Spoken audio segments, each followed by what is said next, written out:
আমি ব্যক্তিগতভাবে মনে করি এই মাহফিল এটা রাজনৈতিক মঞ্চও না, এই মাহফিল এটা গালিগালাজের মঞ্চও না, এটা পবিত্র জায়গা। এখান থেকে মানুষকে হেদায়েতের দিকে, সত্য আর সুন্দরের দিকে আহ্বান করা হবে। এখন আমরা সামান্য মাসআলাগত পার্থক্য থাকার কারণে দেখবেন, আপনারা সোশ্যাল মিডিয়ায় দেখেন হুজুররাই এখন যে আজে বাজে ভাষায় গালিগালাজ করে, এরকম আছে না? সামান্য মাসআলাগত বিভেদের কারণে এরকম গালিগালাজ করা কিংবা একজন আরেকজনের উপরে চড়াও হয়ে এরকম কথা বলা, এটা ঠিক নয়। এটা ঐক্যের বন্ধনকে একেবারে ছিন্ন ভিন্ন করে ফেলবে, ঠিক না? আগে তো আপনারা দোয়া চাইতেন, হুজুর আমাদের জন্য দোয়া করেন আপনারা। এখন পরিস্থিতি খুব খারাপ, কিন্তু আমাদের কি দোয়া চাইতে হয়? আপনারা দোয়া করেন আমরা যেন একটু ঠিকঠাক থাকি, কারণ আমাদের মধ্যে যে বিভেদ আর যে ঠেলাঠেলি, আলেমে আলেমে বিভেদ এখন জালিমে জালিমে দোস্তি, আলেমে আলেমে বিভেদ এখন জালিমে জালিমে দোস্তি, পথের ঠিকানা জানা নেই কারো, কে কোথায় পাবে স্বস্তি, কে কোথায় পাবে স্বস্তি। সালাতে কোথায় দুহাত বাঁধবে নাভির উপরে বুকে, আমিন বলবে চুপিসারে নাকি সজোরে আওয়াজ ফুঁকে, ছোট আর ছোট বিষয় নিয়েও চলছে ভীষণ দ্বন্দ্ব, সব দল ভাবে আমরাই ভালো অন্যরা কালো মন্দ, ফরজ নিয়ে তো মারামারি নেই নফলে সফল ডুব, ফরজ নিয়ে তো মারামারি নেই নফলে সফল ডুব, টুপির আকার আকৃতি নিয়ে গবেষণা হয় খুব। ফরজ নিয়ে কোনো আলেমের মধ্যে মারামারি আছে? নফল নিয়ে আমাদের ঠেলাঠেলি দরকার আছে এগুলো করার। যার ইচ্ছা আমিন জুড়ে বলবে, যার ইচ্ছা আসতে বলবে, যার ইচ্ছা নাভির উপরে হাত বাঁধবে, যার ইচ্ছা বুকে হাত বাঁধবে, এ নিয়ে আমরা মারামারি করব। ফরজ নিয়ে তো মারামারি নেই নফলে সফল ডুব, টুপির আকার আকৃতি নিয়ে গবেষণা হয় খুব। আমরা এখন টুপি দিয়ে ইসলাম চিনি, ও বলছি এটা কৌমি টুপি, আহারে দেখছো এটা আলিয়া টুপি, এটা চর্মনাই টুপি, এটা জামাত টুপি, এটা এই টুপি সেই টুপি, এরকম আছে আছে? আহা, আপনাদের এলাকায় নাই, অন্য এলাকায় আছে, আমরা সারা দেশে যাই তো। আস্তাগফিরুল্লাহ। টুপি দিয়ে ইসলাম যাচাই করতে কে বলেছে? টুপি দিয়ে আর হুজুর দিয়ে ইসলাম যাচাই করলে চলবে না, ইসলাম যাচাই করতে হবে কোরআন সুন্নাহ দিয়ে। খ্যাতির নেশায় আলেমের মন ব্যস্ত, ভীষণ ব্যস্ত, এই সমাজের সব কাজে তাই জালেমের হাতে ন্যস্ত, নিজের হিসেব করে না আলেম অন্যের কথা ভাবে, বিরোধকারীরা জান্নাতে নাকি জাহান্নামেই যাবে, কাফের ফাসিক লক্ষ ফতোয়া পকেটেই আছে জমা, আল্লাহর কাছে ছাড় আছে তবু তার কাছে নেই ক্ষমা, হেরার চেরাগে চিনতে পারেনি এখনো আপন পর, জালেমের হাতে চলে গেছে তাই নিজের সাজানো ঘর, হেরার চেরাগে চিনতে পারেনি এখনো আপন পর, জালেমের হাতে চলে গেছে তাই নিজের সাজানো ঘর, সালতানাতের মিনার হারিয়ে আশ্রয়ে তার বস্তি, জালিমে জালিমে দোস্তি, আলেমে আলেমে বিভেদ এখন জালিমে জালিমে দোস্তি, পথের ঠিকানা জানা নেই কারো, কে কোথায় পাবে স্বস্তি, কে কোথায় পাবে স্বস্তি। 1914 সালের পরে মারহানা বাদ দেন আপনি, 1914 সালের পর থেকে, প্রথম বিশ্বযুদ্ধের পর থেকে মুসলমানদের শুধু অধঃপতনই শুরু হয়েছে। এর আগে আমরা যখন সব কিছু ভুলে গিয়ে আমরা এক ছিলাম, যতদিন আমরা এক ছিলাম ততদিন মুসলমানরাই পৃথিবীকে শাসন করেছে। কেন ভাই এই ছোটখাটো মত এগুলো আপনারা বাদ দিয়ে কেন এক কাতারে আসতে পারেন না? আচ্ছা, নামাজে গেলে আমরা কে বলে, তুই বিএনপি, তুই আওয়ামী লীগ, যা সামনে যা, পিছনে যা, হুজুর আমি কওমি আমাকে সামনে দেন, আলিয়া তুই পিছনে যা বলি। আমরা মাহফিলে যখন আসি ভেদাভেদ করি, আওয়ামী লীগ, বিএনপি, চরমুনাই, জামাত, জাতীয় পার্টি সব ভাই চলে আসি, নামাজেও সবাই চলে যায়। এইভাবে যদি আমরা সব ভাই এক থাকতে পারি, আল্লাহর কসম অমুসলিমরা, আল্লাহর কসম জালেমরা, ইসলামের বিরোধী যারা, তারা কখনোই আমাদের মাথার উপরে কাঁঠাল ভেঙে খাওয়ার সাহস করতে পারবে না। এক এবং ন্যাক থাকতে হবে। আল্লাহ আমাদেরকে তৌফিক দাও। দলাদলি করা যাবে এবং মাহফিলের মঞ্চকেও দলাদলির মঞ্চ বানানো যাবে। কোরআনটা এটা কি কোনো গোষ্ঠী? কোরআন কার? আল্লাহ কার? সবার আল্লাহ কার? নবী কার? আমরা সবাই কার? ভেদাভেদ কেন? আমরাও এক থাকবো ইনশাআল্লাহ।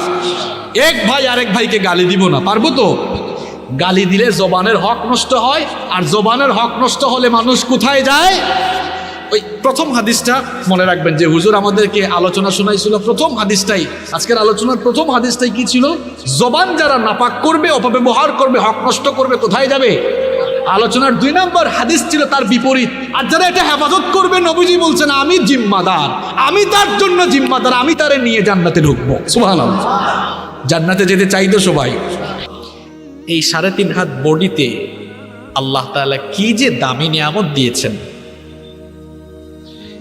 একবার এক লোক একজন প্রখ্যাত দার্শনিকের কাছে গিয়ে সে বলল যে দেখেন, আমি খুব অসহায় মানুষ, গরিব মানুষ, আমাকে একটু সহযোগিতা করেন, আমার হালত, আমার অবস্থা খুব একটা ভালো নয়।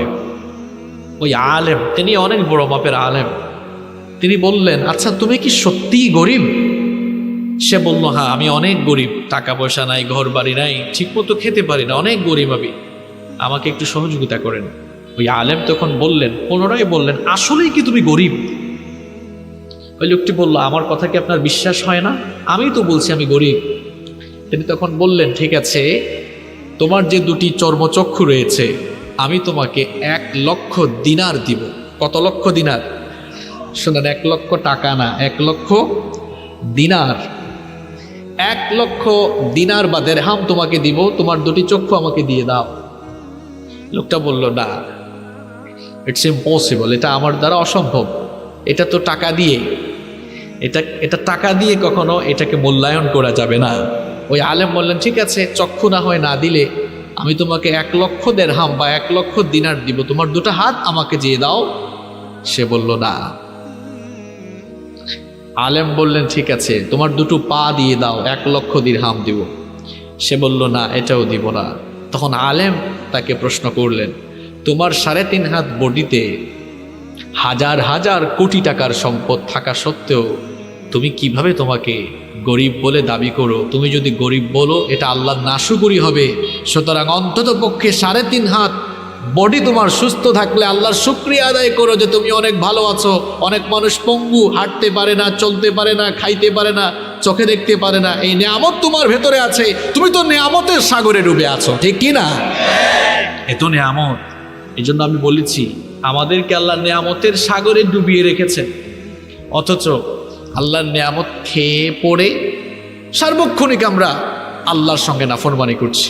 আল্লাহ যদি রাগ করতেন, রাগ করে যদি গজব নাজিল করতেন, আমরা তো 1 ন্যানো সেকেন্ডও বেঁচে থাকতে পারতাম না। অনেক নিয়ামত আল্লাহ আমাদেরকে দিয়েছেন। এই যে আমি কথা বলছি, কথা বলাটাও কিন্তু একটা নিয়ামত। কারণ আপনারা অনেককে দেখেছেন, বোবা মানুষ আপনারা দেখেছেন কিনা? বোবা মানুষ যারা, এরা কথা বলতে পারে না। আমাদের জিহবা, আমাদের ঠোঁট নড়লে কথা বের হয়, কিন্তু যারা বোবা, কথা বলতে পারে না, তাদের ঠোঁট বা জিহবা নড়লে আ আ ই আ, তাই না? কথা বের হয় না। সে চেষ্টা করে আমাদের মতো কথা বলার, কিন্তু সে পারে না, কারণ তাকে জবান শক্তি দেওয়া হয় নাই। সে বাক শক্তি, কথা বলার সেই শক্তি বা সামর্থ্য পায়নি। আমরা যারা পেয়েছি, এটি কার নেয়ামত? আসতে বলবেন না, এটি কার নেয়ামত?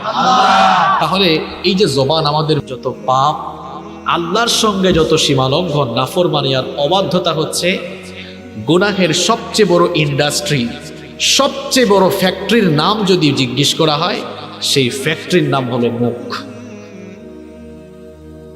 আপনি বলবেন হুজুর এটা কেমন কথা বললেন আপনি? আচ্ছা বলেন তো, বাংলাদেশে অনেক কিছুর ফ্যাক্টরি আছে না নাই? বাংলাদেশের বাইরে অনেক দেশে অনেক কিছুর ফ্যাক্টরি আছে না?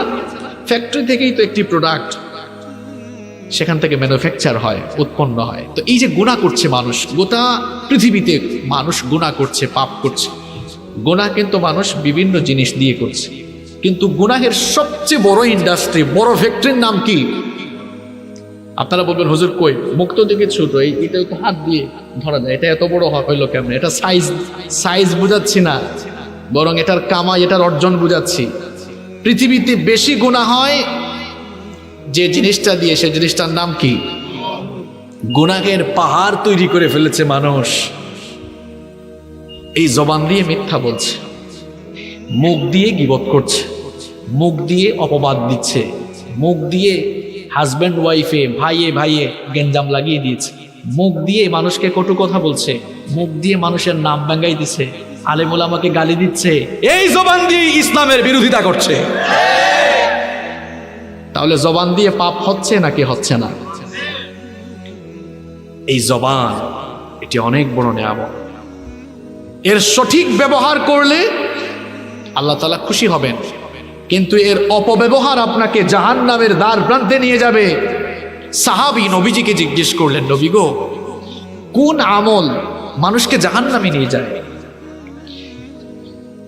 তিরমিজি, ইবনে মাজাহ এবং মুসনাদে আহমদের মধ্যে হাদিস বর্ণিত হয়েছে, عن أبي هريرة رضي الله عنه قال سئل رسول الله صلى الله عليه وسلم سيد المحدثين আবু হুরায়রা রাদিয়াল্লাহু আনহু হাদিস বর্ণনা করেছেন, তিনি বলেছেন নবী করিম সাল্লাল্লাহু আলাইহি ওয়াসাল্লামকে প্রশ্ন করা হলো, মা আকথারু মা ইউদখিলুন নাস আন-নার, ওগো আল্লাহর নবী, কোন জিনিসের কারণে মানুষ সবচাইতে বেশি জাহান্নামে যাবে?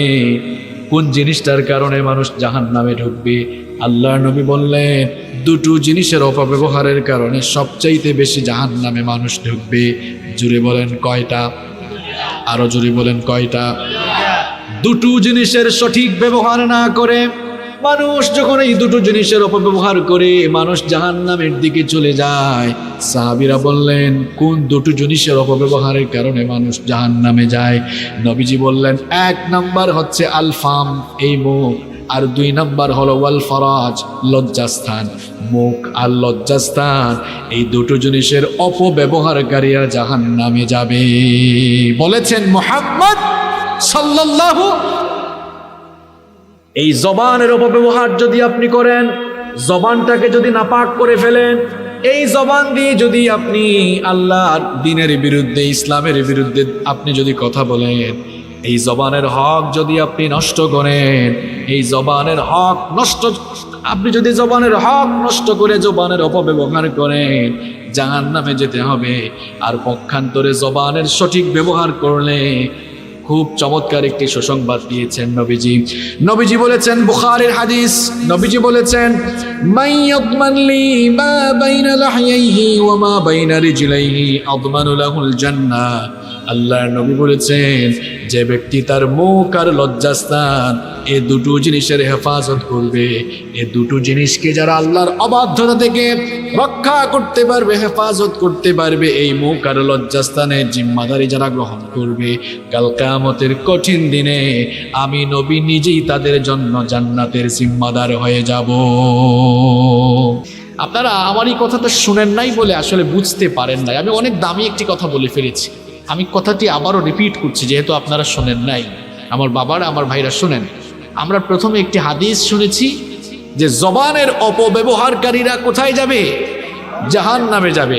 এরপরেই আমি আর একটা হাদিস বলেছি, নবীজি আবার সুসংবাদ দিয়েছেন, জবানের অপব্যবহার করলে জাহান্নামে যেমন যাবে, নবীজি বললেন সুসংবাদ গ্রহণ করো, মাইয়াতমান লি মা বাইনা লাহইহি ওয়া মা বাইনা রিজলাইহি আদমানু লাহুল জান্নাহ। নবীজি বললেন, জবানের অপব্যবহারের বিপরীতে যদি জবানটার সঠিক ব্যবহার করো, এই জবান দিয়ে যদি নাপাক কথা ছেড়ে দিয়ে সত্য বলো, মানুষকে যদি কষ্ট না দাও, জবানের হক যদি আদায় করো, জবানটাকে যদি পবিত্র রাখতে পারো, জবান দিয়ে যদি কোরআনের তেলাওয়াত করো, এই জবানটাকে যদি তুমি ভালো রাখতে পারো, জবানটার হেফাজত করতে পারো, নবীজি বলেছেন, আমার উম্মত তুমি শোনো, এই জবানের জিম্মাদারি তুমি যদি গ্রহণ করো, কাল কিয়ামতের দিন আমি নবী নিজেই তোমার জন্য জান্নাতের জিম্মাদার হয়ে যাব। কত বড় কথা, কত বড় সুসংবাদ! আপনি এই জবানটা ঠিক করে ফেলেন, নবীজি বলছেন, আমি তোমার জন্য নিজে জান্নাতের ঠিকাদার, জিম্মাদার, সাফায়াতকারী হয়ে তোমাকে নিয়েই জান্নাতে ঢুকবো। সুবহানাল্লাহ। একটা জিনিস আপনি ঠিক করে ফেলেন ভাই, জবান। সারা জীবন ওয়াজ হইল, ওয়াজ শুনে যাওয়ার পরে বাড়িতে গিয়ে মিথ্যা বলে, ওয়াজ শুনে যাওয়ার পরেই গালাগালি করে, ওয়াজ শুনে যাওয়ার পরেই মানুষের গীবত করে। কিসের ওয়াজ শুনেছেন আপনি? এখনো তো আপনার জবানটাকেই ঠিক করতে পারেন নাই। আজকে জবান ঠিক করার ওয়াজ শুনে যান। আমি আপনাকে মাত্র 20-25 মিনিটে এমন কিছু দামি কথা শোনাবো, কিভাবে মানুষ এই মুখটা দিয়ে, দেখেন ছোট্ট সাইজ এই মুখ, এই ছোট জিনিস দিয়ে সে গুনাহের পাহাড় তৈরি করে ফেলেছে। আজ আমরা তওবা করে গুনাহের এই পাহাড় কেটে কেমনে আবার একই মুখ দিয়ে একই জবান দিয়ে নেকির পাহাড় তৈরি করতে পারবো, এর প্রসেসটা সরাসরি কোরআন সুন্নাহ থেকে জানবো ইনশাআল্লাহ। মুআদ বিন জাবাল রাদিয়াল্লাহু আনহু, নবীজির একজন প্রিয় সাহাবী, তিনি নবীজির কাছে এসে বললেন, নবী গো, আমাকে একটা সহজ আমল শিখান, যেই সহজ আমলটি করে আমি খুব সহজে জান্নাতে ঢুকবো। নবীজি বললেন, মুআদ, ইসলামের আরকানগুলোকে যথাযথভাবে মেনে চলো, তবে তুমি শোনো, আরেকটি সহজ আমল তোমাকে বলছি। নবীজি তার জিহ্বাটা টেনে ধরলেন। ভালো করে শোনেন যুবক ভাইরা, ভালো করে শোনেন। আপনারা যৌবন বয়সে মানুষ লাফালাফি বেশি করে, মুখ দিয়ে যা আসে তাই বলে। মুআদ রাদিয়াল্লাহু আনহুকে নবীজি ডেকে বললেন, কাছে আসো। জিহ্বাটা টেনে ধরে বললেন, এটাকে কন্ট্রোল করো, এটাকে নিয়ন্ত্রণ করো। মুআদ বিন জাবাল রাদিয়াল্লাহু আনহু পাল্টা প্রশ্ন করলেন, ওগো আল্লাহর নবী, আমরা এই মুখ দিয়ে, এই জিহবা দিয়ে, জবান দিয়ে যা বলি সেগুলোর জন্য কি রব্বুল আলামিন আমাদেরকে পাকড়াও করবেন নাকি? নবীজি তখন বললেন, মুআদ রে শোনো, এই জিহবাকে, মুখটাকে যারা অনিয়ন্ত্রিত করে ফেলেছে, কিয়ামতের দিন রব্বুল আলামিন অর্ডার দিবেন, মুখের অপব্যবহারকারী বান্দাগুলোকে উপর করে টেনে হিচড়ে জাহান্নামে নিয়ে নিক্ষেপ করো। নাউযু বিল্লাহি মিন। কি শুরু করেছেন আপনি? আপনার মন যা চায় তাই বলেন। এই জবানটাকে নাপাক করে ফেলেছেন, জিহবার হক নষ্ট করেছেন, মুখের হক নষ্ট করে আপনি মানুষের ক্ষতি করেন নাই, নিজের পায়ে নিজে কুড়াল মেরেছেন, নিজেকেই আপনি জাহান্নামের দিকে টেনে নিয়ে যাচ্ছেন, নিজেকে ধ্বংস করছেন আপনি। কিভাবে মানুষ তার এই মুখ দিয়ে গুনাহের পাহাড় তৈরি করছে দেখেন। মাত্র কয়েকটা পয়েন্ট, বাবারা আমি আগেই বলেছি আমি লম্বা কথা বলি না, থাকা যাবে তো কয়েকটা মিনিট। দেখেন এখানে আনুমানিক, অনুমান নির্ভর কোনো কথা বলবো না, একেবারে বাস্তব কিছু কথা বলবো। 1 নাম্বার, এই জবানের অপব্যবহার হচ্ছে, জবান দিয়ে মানুষ মিথ্যা বলছে। মিথ্যার এত চর্চা করছি আমরা, ঘরে মিথ্যা, বাহিরে মিথ্যা, সব জায়গায় শুধু মিথ্যা। ফোন আসছে, বন্ধু তুমি কোথায়? আসে বাড়িতে, কয় আমি কক্সবাজার চলে আসছি রে, দোয়া করিস। দেখছেন অবস্থা? আমরা আমাদের ছেলে মেয়েদেরকেও মিথ্যা বলা শেখাচ্ছি। এক বাবা তার ছেলেকে বলতেছে, বাবা রে, তোমার হাতের লেখা তো সুন্দর না, বাংলা হাতের লেখা সুন্দর করো, দাও আমি তোমাকে লিখে দিই। এরপরে বাবা খাতায় লিখছে, সত্য মানুষকে মুক্তি দেয়, মিথ্যা মানুষকে ধ্বংস করে। বললো, এই দেখো আব্বু তোমাকে সুন্দর করে লিখে দিয়েছি, এবার দেখে দেখে তুমি লিখো। ছেলেও লিখতেছে, সত্য মানুষকে মুক্তি দেয়, মিথ্যা মানুষকে ধ্বংস করে। কিছুক্ষণ পরেই বাসায় কলিং বেল বাজছে। তো ওয়াইফকে বললো, দেখো তো কাকে দেখা যায়, কে আসছে? পাশের বাড়ির সগির ভাই আসছে। কয় হায় হায়, কি বলো? সগির ভাই তো আমার কাছে 2000 টাকা পায়। আচ্ছা আব্বু তুমি যাও তো, দরজাটা খুলে দাও। ছেলেকে বলতেছে, দরজা খুলো। দরজা খুলে বললো, আব্বু বাসায় নাই। কোথায় নাই? এই মিথ্যা বলাটা শিখাই দিচ্ছে বাপ তার ছেলেকে। ছেলেও বলতেছে, আব্বু একটু আগে না আপনি আমাকে লিখাইলেন, পড়াইলেন, শিখাইলেন, সত্য মানুষকে মুক্তি দেয়, মিথ্যা মানুষকে ধ্বংস করে। বাবারে ওই লেখাটা খাতার ভিতরেই থাকুক, এখন তুই আমার এইটা বলে নাজাত দিয়ে মুক্তি দে, যা বল গিয়ে। এরকম মিথ্যা আমরা আমাদের ছেলে মেয়েদেরকে শেখাচ্ছি না শেখাচ্ছি না? তাহলে আমরা জবানকে সঠিক ব্যবহার করছি না অপব্যবহার করছি? আপনি বলতে পারেন, হুজুর একটা দুইটা মিথ্যা বললে আর কি হয়? মিথ্যা বলার কয়েকটা ক্ষতিকর দিক আছে। আমি যদি আপনাদেরকে বলি কোন মানুষের মুখে দুর্গন্ধ বেশি, আপনারা বলবেন, হুজুর যে কয়েকদিন দাঁত ব্রাশ করে নাই তার মুখ থেকেই সবচেয়ে বেশি দুর্গন্ধ আসবে। এটা আপনাদের জাগতিক চিন্তা ভাবনা, জাগতিক দৃষ্টিকোণ থেকে আপনারা মনে করেন দাঁত ব্রাশ না করলেই শুধু মুখে দুর্গন্ধ হয়। কিন্তু আল্লাহর নবী বলেছেন, তিরমিজি শরীফের হাদিস, ইদা কাযাবাল আবদু তাবাআদা আনহুল মালাক মিলাম মিন্নাতনি মা জাআ বি। আল্লাহর নবী বলেছেন, যখন কোনো বান্দা মিথ্যা বলে, তার মিথ্যা কথার দুর্গন্ধে রহমতের ফেরেশতা তার দৃষ্টি সীমানার বাহিরে চলে যায়। সুবহানাল্লাহ পড়ছে নাকি? সুবহানাল্লাহ পড়ে, এটা নাউযুবিল্লাহ মানে সুবহানাল্লাহ হবে। কেউ আপনারা তালে আছেন না বেতালে আছেন?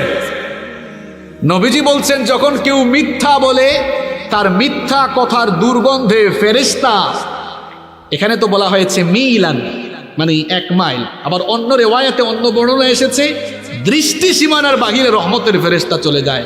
যার সাথে রহমতের ফেরেশতা থাকে না তার সাথে থাকে শয়তান। কে থাকে? সুতরাং মিথ্যা বলার 1 নাম্বার ক্ষতিকর হলো তার আশেপাশে রহমতের ফেরেশতা থাকে না। যে ব্যক্তি মিথ্যা বলে শয়তান তার সঙ্গী হয়ে যায়, শয়তান ওই লোকটাকে তার দুস্থ বানিয়ে ফেলে। এখন বলেন তো সবাই, আমরা শয়তানের বন্ধু হতে চাই নাকি আমরা নবীজির আশেক হতে চাই? আমরা কেউ শয়তানের বন্ধু হতে চাই না, আমরা আল্লাহর ওলি হতে চাই, আল্লাহর বন্ধু হতে চাই, নবীজির খাঁটি উম্মত, নবীজির খাঁটি প্রেমিক হতে চাই। তাহলে যদি আমরা আল্লাহর প্রেম, আল্লাহর দয়া, ভালোবাসা, নবীজির মহব্বত পেতে চাই, তাহলে মিথ্যা কথা বলবো নাকি মিথ্যা কথা ছাড়বো?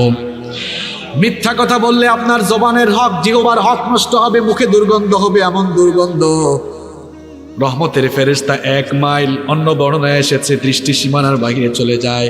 এটা হচ্ছে মিথ্যা বলার 1 নাম্বার কুফল।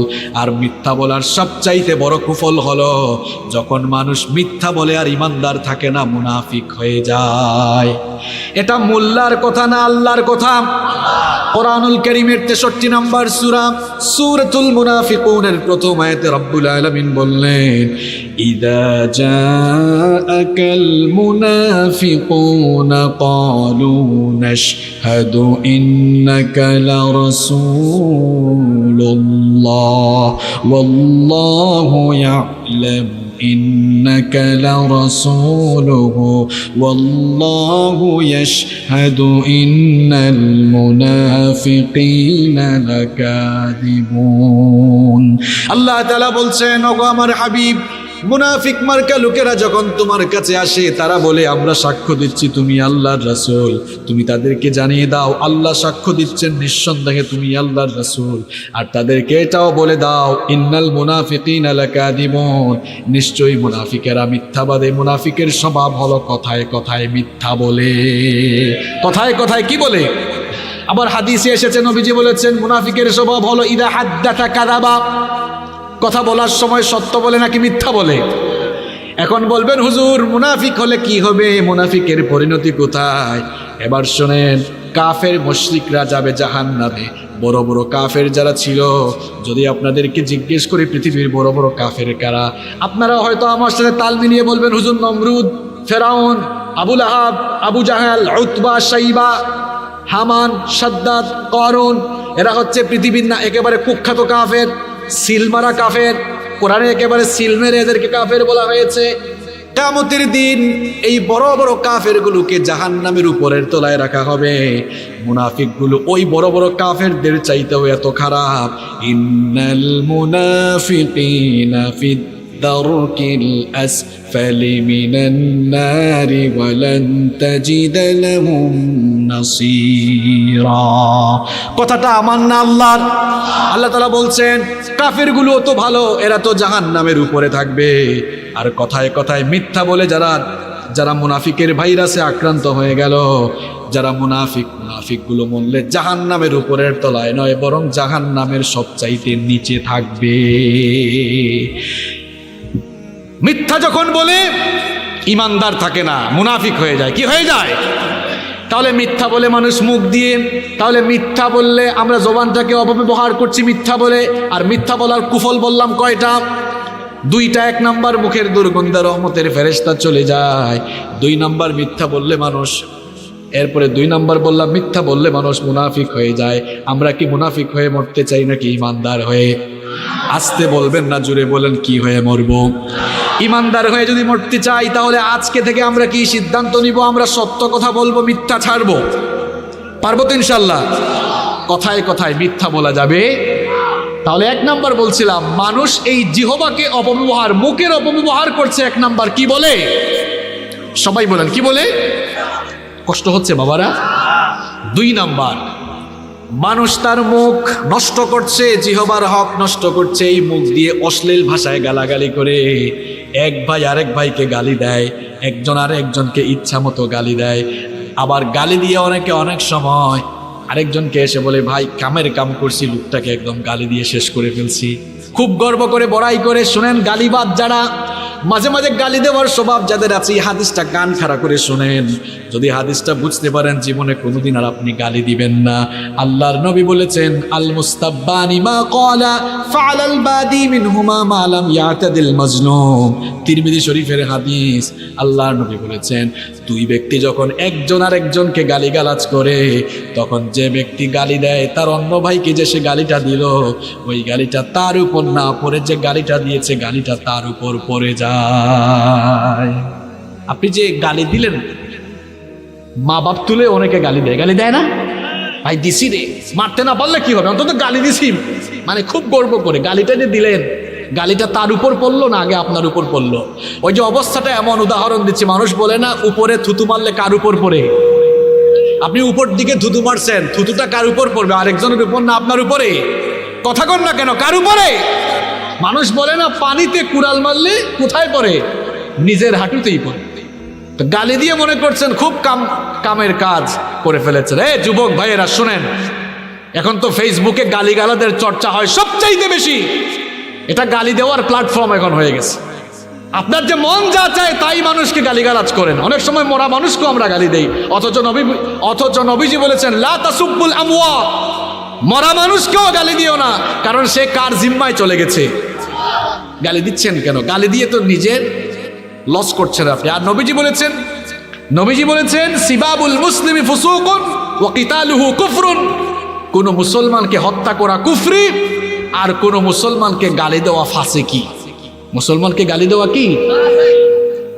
আপনাদের কথা কি বলবো, আমরা তো হুজুররা এখন এক হুজুরকে আর এক হুজুরকে গালি দেয়, কি আছে নাকি? দেখেন মাহফিল, আমি ব্যক্তিগতভাবে মনে করি এই মাহফিল এটা রাজনৈতিক মঞ্চ না, এই মাহফিল এটা গালিগালাজের মঞ্চ না, এটা পবিত্র জায়গা। এখান থেকে মানুষকে হেদায়েতের দিকে, সত্য আর সুন্দরের দিকে আহ্বান করা হবে। এখন আমরা সামান্য মাসআলাগত পার্থক্য থাকার কারণে দেখবেন, আপনারা সোশ্যাল মিডিয়ায় দেখেন হুজুররাই এখন যে আজে বাজে ভাষায় গালিগালাজ করে, এরকম আছে না?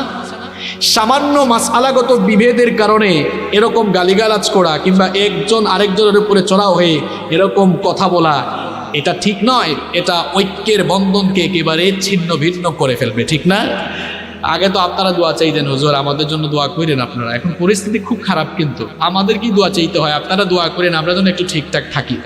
কারণ আমাদের মধ্যে যে বিভেদ আর যে ঠেলাঠেলি, আলেমে আলেমে বিভেদ এখন জালিমে জালিমে দোস্তি, আলেমে আলেমে বিভেদ এখন জালিমে জালিমে দোস্তি, পথের ঠিকানা জানা নেই কারো, কে কোথায় পাবে স্বস্তি, কে কোথায় পাবে স্বস্তি। সালাতে কোথায় দুহাত বাঁধবে নাভির উপরে বুকে, আমিন বলবে চুপিসারে নাকি সজোরে আওয়াজ ফুঁকে, ছোট আর ছোট বিষয় নিয়েও চলছে ভীষণ দ্বন্দ্ব, সব দল ভাবে আমরাই ভালো অন্যরা কালো মন্দ, ফরজ নিয়ে তো মারামারি নেই নফলে সফল ডুব, ফরজ নিয়ে তো মারামারি নেই নফলে সফল ডুব, টুপির আকার আকৃতি নিয়ে গবেষণা হয় খুব। ফরজ নিয়ে কোনো আলেমের মধ্যে মারামারি আছে? নফল নিয়ে আমাদের ঠেলাঠেলি দরকার আছে এগুলো করার। যার ইচ্ছা আমিন জুড়ে বলবে, যার ইচ্ছা আসতে বলবে, যার ইচ্ছা নাভির উপরে হাত বাঁধবে, যার ইচ্ছা বুকে হাত বাঁধবে, এ নিয়ে আমরা মারামারি করব। ফরজ নিয়ে তো মারামারি নেই নফলে সফল ডুব, টুপির আকার আকৃতি নিয়ে গবেষণা হয় খুব।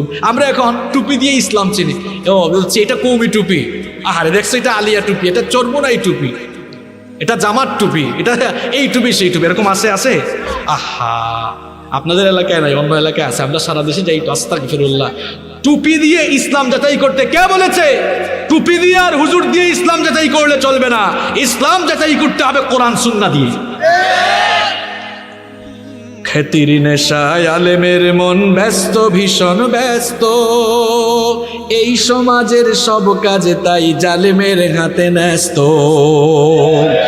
নিজের হিসেব করে না আলেম অন্যের কথা ভাবে, বিরোধকারীরা জান্নাতে নাকি জাহান্নামেই যাবে, কাফের ফাসিক লক্ষ ফতোয়া পকেটেই আছে জমা, আল্লাহর কাছে ছাড় আছে তবু তার কাছে নেই ক্ষমা, হেরার চেরাগে চিনতে পারেনি এখনো আপন পর, জালেমের হাতে চলে গেছে তাই নিজের সাজানো ঘর।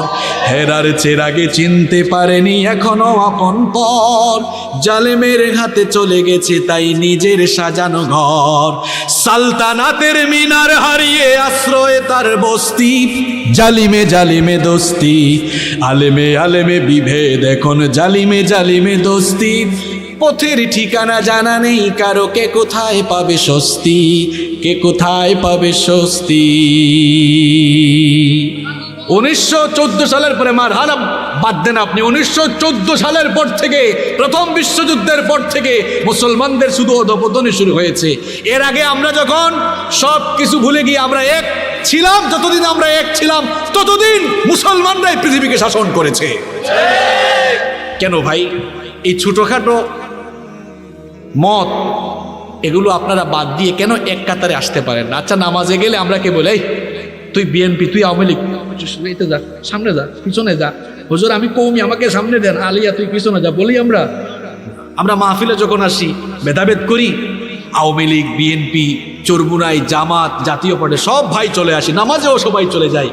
এইভাবে যদি আমরা সব ভাই এক থাকতে পারি, আল্লাহর কসম অমুসলিমরা, আল্লাহর কসম জালেমরা, ইসলামের বিরোধী যারা, তারা কখনোই আমাদের মাথার উপরে কাঁঠাল ভেঙে খাওয়ার সাহস করতে পারবে না। এক এবং ন্যাক থাকতে হবে। আল্লাহ আমাদেরকে তৌফিক দাও। দলাদলি করা যাবে এবং মাহফিলের মঞ্চকেও দলাদলির মঞ্চ বানানো যাবে। কোরআনটা এটা কি কোনো গোষ্ঠী? কোরআন কার? আল্লাহ কার? সবার আল্লাহ কার? নবী কার? আমরা সবাই কার? ভেদাভেদ কেন? আমরাও এক থাকবো ইনশাআল্লাহ। এক ভাই আরেক ভাইকে গালি দিব না, পারবো তো? গালি দিলে জবানের হক নষ্ট হয়, আর জবানের হক নষ্ট হলে মানুষ কোথায় যায়? ওই প্রথম হাদিসটা মনে রাখবেন যে হুজুর আমাদেরকে আলোচনা শোনাইছিল, প্রথম হাদিসটাই, আজকের আলোচনার প্রথম হাদিসটাই কি ছিল? জবান যারা নাপাক করবে, অপব্যবহার করবে, হক নষ্ট করবে, কোথায় যাবে? আলোচনার 2 নম্বর হাদিস ছিল তার বিপরীত। আর যারা এটা হেফাজত করবে, নবীজি বলছেন আমি জিম্মাদার, আমি তার জন্য জিম্মাদার, আমি তারে নিয়ে জান্নাতে ঢুকবো। সুবহানাল্লাহ। জান্নাতে যেতে চাই তো সবাই। দেখেন জবানের হক নাম্বার 3। 3 নাম্বার মানুষ কেমনে নষ্ট করছে? এই জবান দিয়ে, মুখ দিয়ে সে তার আরেক ভাইয়ের গিবত করছে। গিবত হচ্ছে এক ভাইয়ের দোষ আরেক ভাইয়ের কাছে গিয়ে বলা। গিবতের সংজ্ঞা চলেন আমরা হাদিস থেকে জেনে নিই। নবীজি একদিন সাহাবীদেরকে বললেন, আতাদরুনা মাল গীবা, আমার সাহাবীরা তোমরা কি গিবতের ডেফিনেশন জানো নাকি? গিবতের পরিচয় জানো নাকি? সাহাবায়ে কেরামদের মধ্যে বিনয় ছিল, কোনো বিষয় তারা জানলেও বলতেন আল্লাহু ওয়া রাসূলুহু আলাম, এ ব্যাপারে আল্লাহ এবং তার রাসূলই সবচাইতে ভালো জানেন।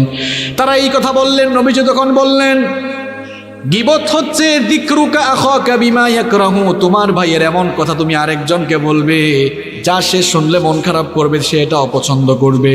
সাহাবীরা তখন বললেন, ওগো আল্লাহর নবী, যদি আমার ভাইয়ের এমন কোনো কথা আরেকজনকে বলি যা তার মধ্যে আছে, তাহলে কি গিবত হবে নাকি?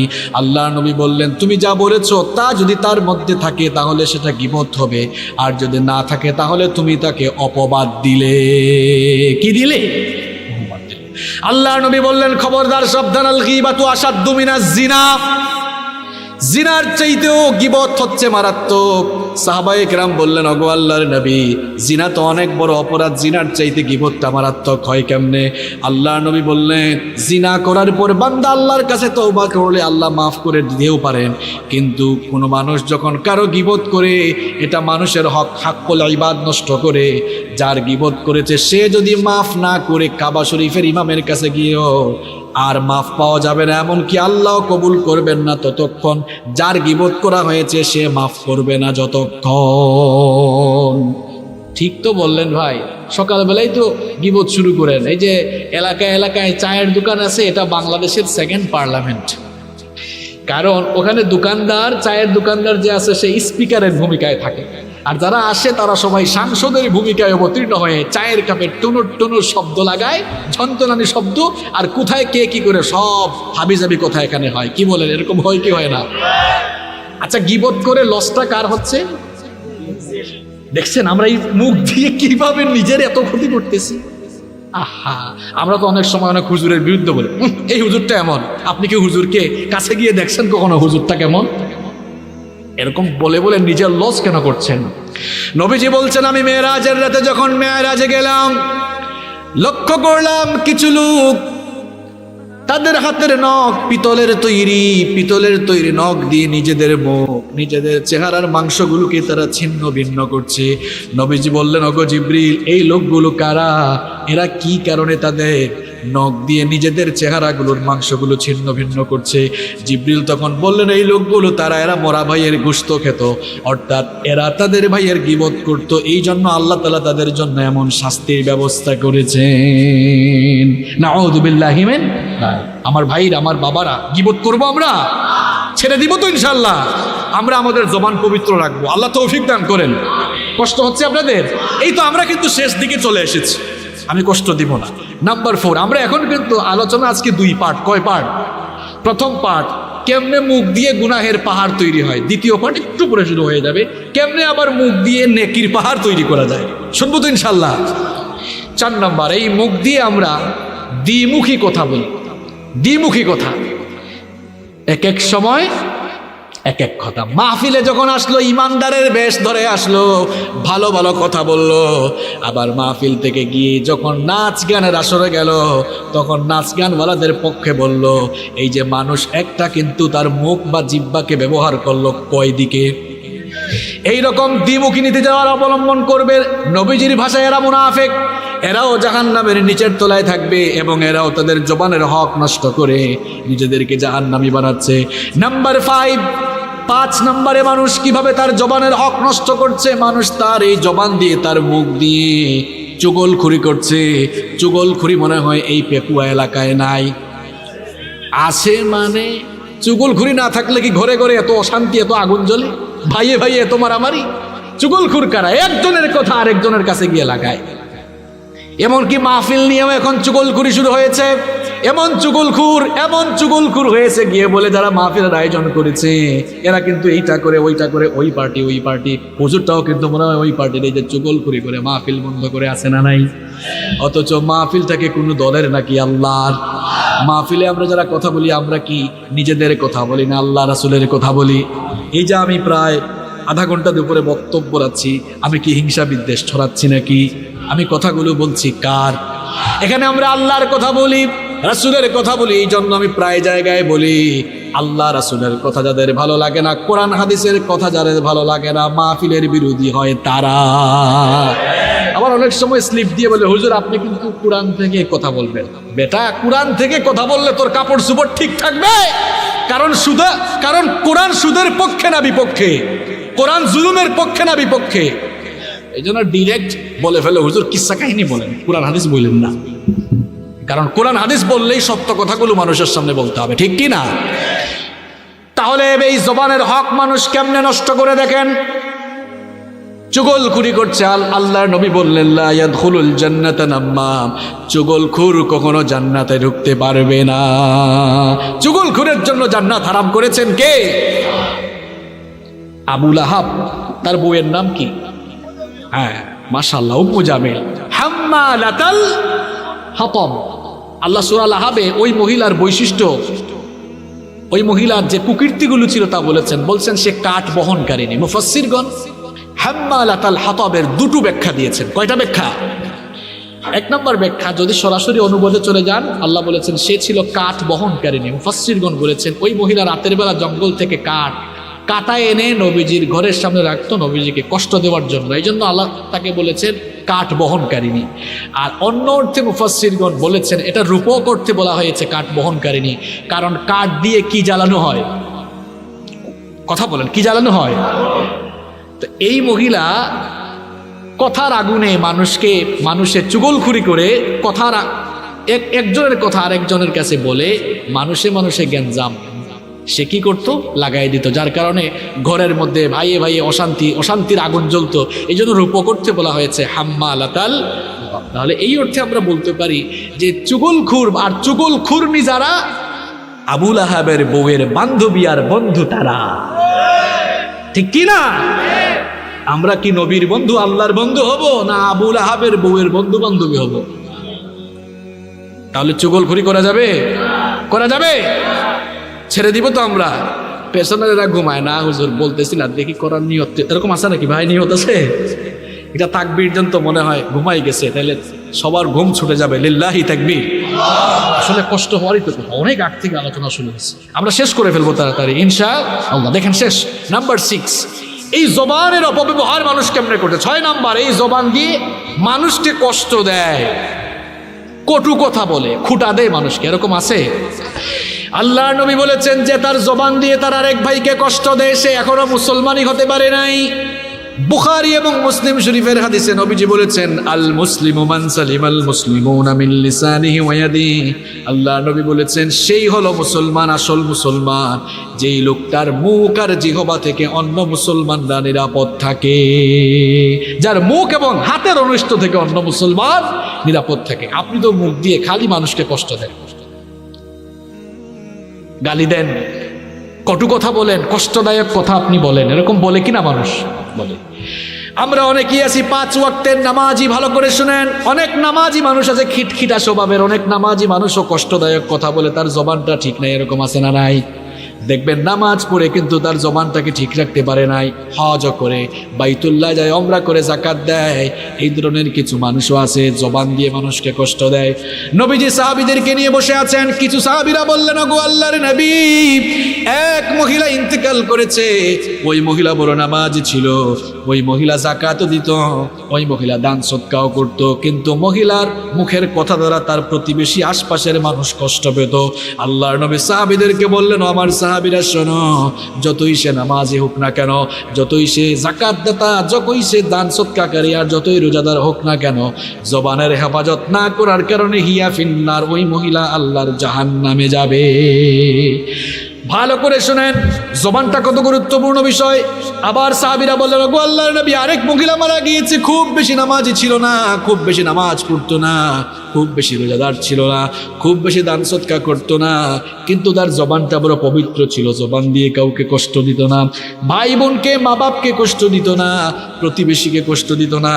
এখন ওই জবান দিয়ে অনেককে মা বাবার সাথে খেচ্চরের মতো কথা বলে, আসে না নাই? মা বাপকে এই জবান দিয়ে কষ্ট দেয়, প্রতিবেশীকে কষ্ট দেয়। নবীজি বললেন, ভালো করে শোনো, ওই মহিলা নামাজ রোজা কম করলেও, দান সদকা কম করলেও, জবান দিয়ে যেহেতু মানুষকে কষ্ট দেয় নাই, আমি বলছি হিয়া ফিল জান্নাহ, জবানের হেফাজত করার কারণে সে জান্নাতে যাবে। যে কাকে কিভাবে মাফ করবেন? কিয়ামতের দিন অনেক নামাজিরা ধরা খেয়ে যাবে, অনেক রোজাদার ধরা খেয়ে যাবে। দেখেন কি সিস্টেম, কাকে যে আল্লাহ কিভাবে মাফ করেন। এই জন্য নবীজির একটা দোয়া শিখাই আপনাদেরকে। নবীজি বলতেন, আল্লাহুম্মা হাসিবনি হিসাবাই ইয়াসিরা, আল্লাহ গো আপনি সহজ করে হিসাব নিন, কারণ হিসাবের জন্য ধরলেই বাঁচা যাবে। এই জন্য জবানটাকে ঠিক রাখতে হবে, জবান দিয়ে মানুষকে কষ্ট দেওয়া যাবে না, জবান দিয়ে কষ্ট দেওয়া যাবে না, জবানটাকে ভালো কাজে ব্যবহার করতে হবে। আমরা কষ্ট দেই, মা বাপকে কষ্ট দেই, মা বাপ বুড়া হয়ে গেছে, বলে বুড়ার ঘরের বুড়া সবসময় তো ডিস্টার্ব করে কেন, আহারে তোমার বাপকে তুমি এমন কথা কেমনে বলো, এই বাবা মাথার ঘাম পায়ে ফেলে মানুষ করেছে। মাকে বলে বুড়ির ঘরের বুড়ি, এত কথা বলিও না, এরকম নাদান কিছু সন্তান আছে না নাই? আল্লাহ তাআলা দুনিয়ার মানুষকে শিখালেন তোমার জবানের ভাষা মা বাপের সঙ্গে কেমন হবে। আল্লাহ তাআলা কোরআনে শিখালেন, পড়েন আমার সাথে, ওয়াকুল লাহুমা কাওলান কারীমা। এই জবান দিয়ে সবচাইতে সম্মানের ভাষায় মা বাবার সঙ্গে কথা বলবে। এই জবান দিয়েই আমরা সব জায়গায় আগুন লাগায় রেখেছি। জবান দিয়ে, আপনার এই জবানটা দিয়ে ভাবির সাথে একটু ভালো করে কথা বলতে পারেন না? হ্যাঁ, এত কষ্ট করে আপনার জন্য মহিলারা, ঘরের রানী, কত কষ্ট করে আপনার জন্য। ভাবিকে আপনি একটু সুন্দর করে তার সাথে কথা বলেন না, ভাইরা রাগ করবেন না। আপনি দোকানে গিয়েছেন, এক লোক, এখানে আসার সময় একটা বাজার দেখে আসলাম, এটার নাম কি, বাজারের নামটা কি জানো? টইটং বাজার। ইয়েস, টইটং বাজার। ওই টইটং বাজারে কাপড়ের দোকান আছে। সকালবেলা গেছে, দুপুরবেলা হঠাৎ কিছু মহিলারা আসছে, আপু আপু আসেন, এখানে ভালো ভালো ড্রেস আছে। ওই সময় ওয়াইফ ফোন দিয়েছে, কি গো কি করছো, খাইছো কিনা? তখন ফোন দেওয়ার টাইম পাওয়া নাই, কাস্টমার আছে, মানে বউয়ের সাথে এমন আচরণ করলো। ফোন রেখে বলল, আপু আপু দেখেন, এটা আপনাকে খুব ভালো লাগবে। আপুর সাথে এত সুন্দর ভাষায়, কোমল ভাষায় কথা বলতে পারেন, নিজের ঘরের বউয়ের সাথে কি একটু সুন্দর করে কথা বলা যায় না? সিরাতুন নবী আমরা মাহফিলের নাম দিলাম, নবীর সিরত, নবীর জীবনী আমরা যদি আমাদের মধ্যে আমল না করি, নবীজির স্বভাব আদর্শ যদি আমাদের মধ্যে না আসে, নবীজি কি কখনো তার বিবিদের সাথে এমন কটু ভাষায় কথা বলেছেন? কখনোই বলেন নাই। বরং আম্মা জান আয়েশা রাদিয়াল্লাহু আনহা বলেছেন, যতই ক্লান্তি থাকুক না কেন ঘরের মধ্যে আসলে নবীজি মুচকি হেসে সুন্দর ভাষায় আমাদের সঙ্গে কথা বলতেন। আবার নবীজি আদর করে আমাকে আয়েশ ডাকতেন, হুমায়রা বলে ডাকতেন। হুমায়রা আরবি শব্দ, অর্থ লালি, অর্থাৎ আমার লাল সুন্দরী বউ। নিজের বউকে তো কই গো আমার লাল টুকটুকি সোনা এরকম ডাক দিছেন কখনো? অনেকে হাসে। নিজের বউকে আপনি যতবার এভাবে ডাকবেন নবীর সুন্নত অনুসরণ হবে, সওয়াব হবে ইনশাআল্লাহ। আপনি রোমান্স কি অন্যদের থেকে শিখবেন না নবী থেকে শিখবেন? আপনি হাসেন কেন? নবী তো বলেছেন হুমায়রা, নবীর ভাষা বাংলা না আরবি। তো এখানে আলেমরা আছেন, হুমায়রা মানে কি? লালি লালি। তো নবীজি যদি এত সুন্দর ডাকতে পারেন, আপনি ডাকতে পারেন না কেন? নিজের বউকে টুনটুনি ময়না না ডেকে যদি আরেক মেয়েকে টুনটুনি ময়না ডাকেন, সওয়াব না গুনাহ? ফেরেশতা বলবে আয়, খালি থাপড়াইয়া তোরে দেখবে কেমনে সোজা করে। আর নিজের বউকে যত সুন্দর ভাষায় ডাকেন, সওয়াব দিবেন কে? আমার ইসলামটা কত সুন্দর। বিয়ের আগে অন্য কোনো মেয়ের দিকে তাকানো গুনাহ, কিন্তু বিয়ের পরে নিজের বউয়ের দিকে যখন আপনি তাকাবেন, চোখের সগীরা গুনাহ মাফ হবে। নিজের বউয়ের সাথে সুন্দর ভাষায় কথা বলবেন, সওয়াব হবে। একই খাটে ঘুমালেও সওয়াব হবে। সুবহানাল্লাহ। তো ভাইদের কথাও বলে লাভ নেই, বোনরাও কিন্তু এমন দেখা যায়, বোনরা রান্না করছে, ভাই ভাবিকে খুব ভালোবাসে, ফোন দিয়েছে, কি গো কি করছো? বলতেছে কাজ করতেছে। কি করছি জানো না? আমি তো তোমার ঘরের দাসী হয়ে আছি, বান্দি হয়ে আছি। কি করি জানো না? জামাইয়ের সাথে এমন খাটাসের মতো কথা বললো। কিছুক্ষণ পর পাশের বাড়ির ভাই আসলো, ভাই কি বাড়িতে আছেন নাকি? ভাবি বলছে না, তোমার ভাই নাই, আমি আছি। ও আচ্ছা আচ্ছা, ভাবি আছেন? হ্যাঁ ভাই আসো, কেমন আছো? আরেক ভাইয়ের সাথে আসো কেমন আছো বলতে পারেন, নিজের হাজবেন্ডের সাথে একটু ভালো করে কথা বলতে পারেন না? হাজব্যান্ড ওয়াইফ যদি তাদের জবানটা ঠিক করে সুন্দর করে কথা বলে, দেখবেন অনেক সময় বউ রাগ করেছে, একটু হাসি দিয়ে সুন্দর ভাষায় কথা বলেন, গরম হয়ে যা হয় না, নরম হয়ে কিন্তু তার চেয়ে বেশি হয়, ঠিক কি না? জবান ঠিক করেন। নিজের মা বাবার সাথে, আগে মা বাবার সাথে সুন্দর কথা বলেন, বউয়ের সাথে, পরিবারের সবার সাথে, সমাজের সবার সাথে। আমরা যারা জনপ্রতিনিধি আছি, আমাদের জনগণের সাথে অনেক সময় জনগণের অভিমান থাকে, কিন্তু সুন্দর ভাষায় বললে জনগণও খুশি হয়ে যায়, আছে না নাই? মুখের ভাষাটা সুন্দর করতে পারবো তো ইনশাআল্লাহ? আল্লাহ তৌফিক দান করেন।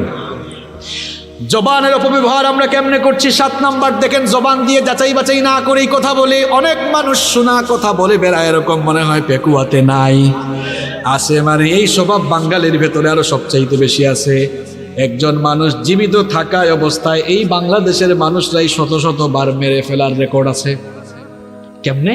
দেখা যায় শুনছে মারা গেছে, ফেসবুকে স্ট্যাটাস, ইন্না লিল্লাহি ওয়া ইন্না ইলাইহি রাজিউন। এই যে এরশাদ সাহেব মারা যাওয়ার আগে কত শতবার যে মরছে। গুজব ছড়ানো হয় না? গুজব এটা কিন্তু মারাত্মক একটা জিনিস।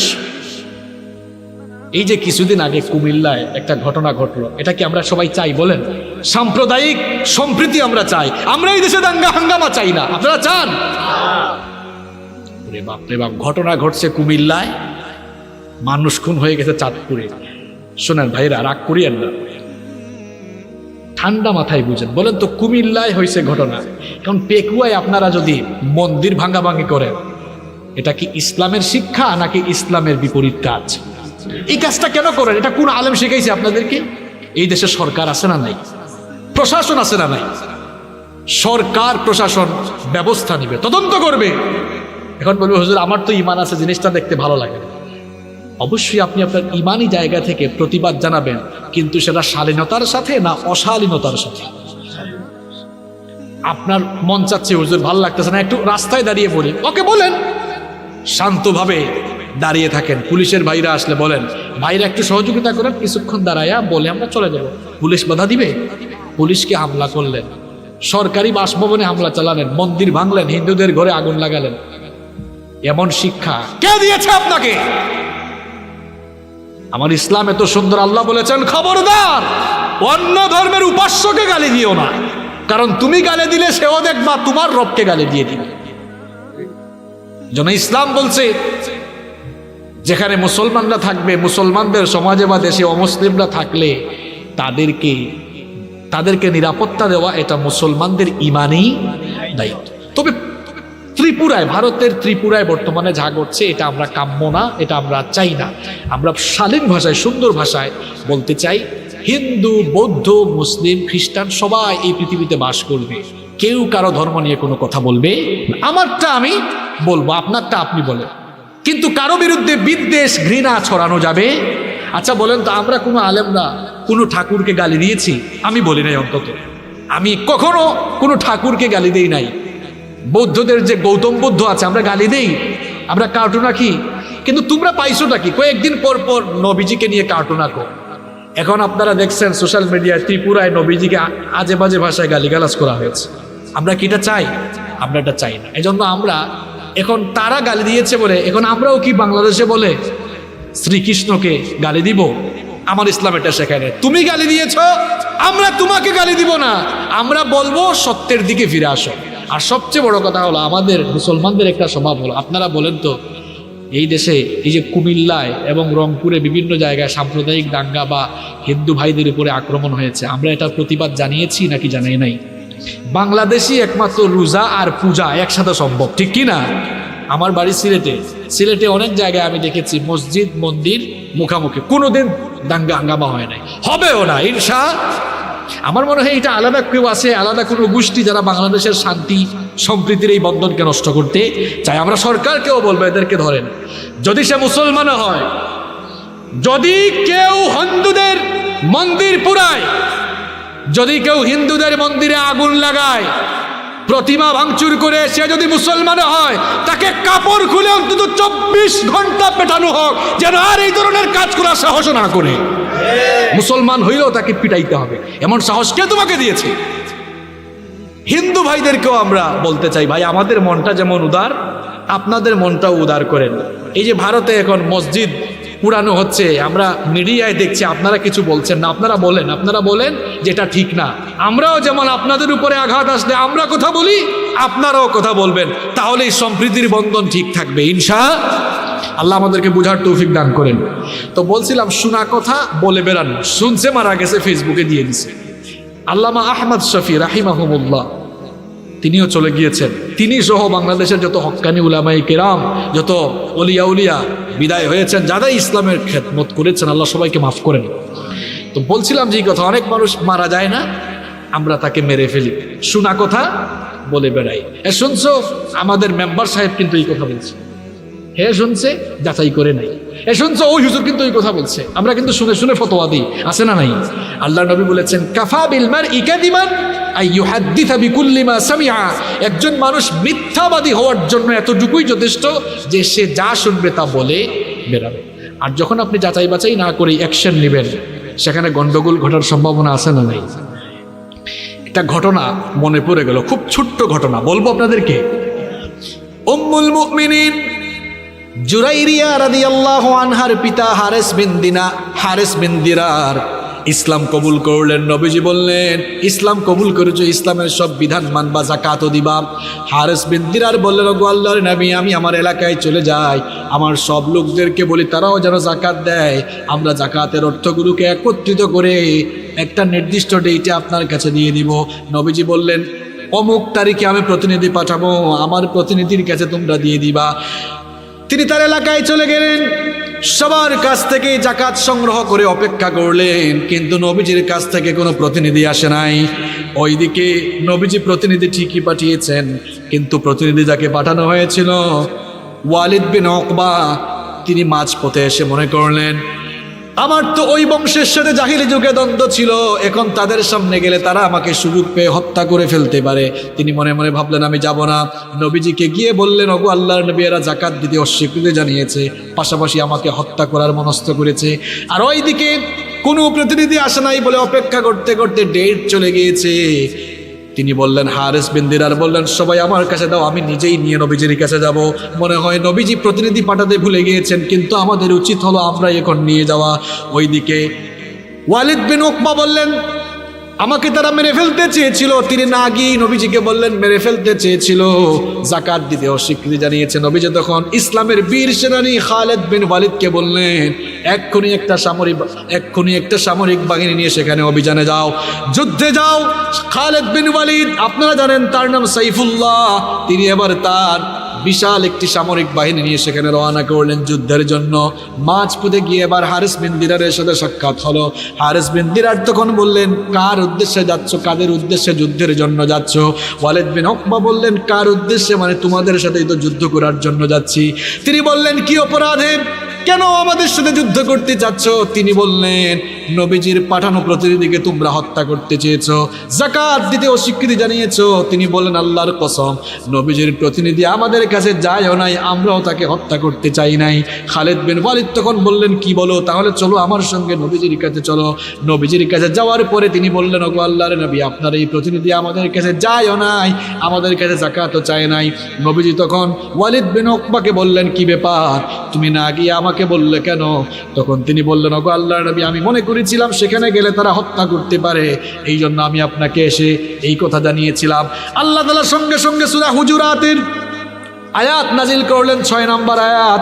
নবীজিকে আল্লাহ জানালেন ইয়া আইয়ুহাল্লাযীনা আমানু ইন জাআকুম ফাসিকুম বিনাবাইন ফাতাবায়ানু আন তুসিবু কওমান বিজাহালাতিন ফাতুসবিহু আলা মা ফাআলতুম নাদিমিন। আল্লাহ তাআলা বললেন হে ইমানদারেরা, যখন তোমাদের কাছে কেউ সংবাদ নিয়ে আসবে যাচাই বাছাই না করে সিদ্ধান্ত নিও না, এতে করে মানুষের মধ্যে সমস্যা তৈরি হতে পারে। আল্লাহ তাআলা নবীকে বললেন নবী গো, তুমি তার কথা শুনেই কেন যুদ্ধের অভিযান পাঠাতে গেলে? তাহলে তুমি যদি যুদ্ধের অভিযান পাঠাতে, যুদ্ধ যদি হয়ে যেত মানুষের ক্ষয়ক্ষতি হতো কিনা? এই জন্য শোনা কথা কানে নিয়ে অ্যাকশন নেওয়া যাবে।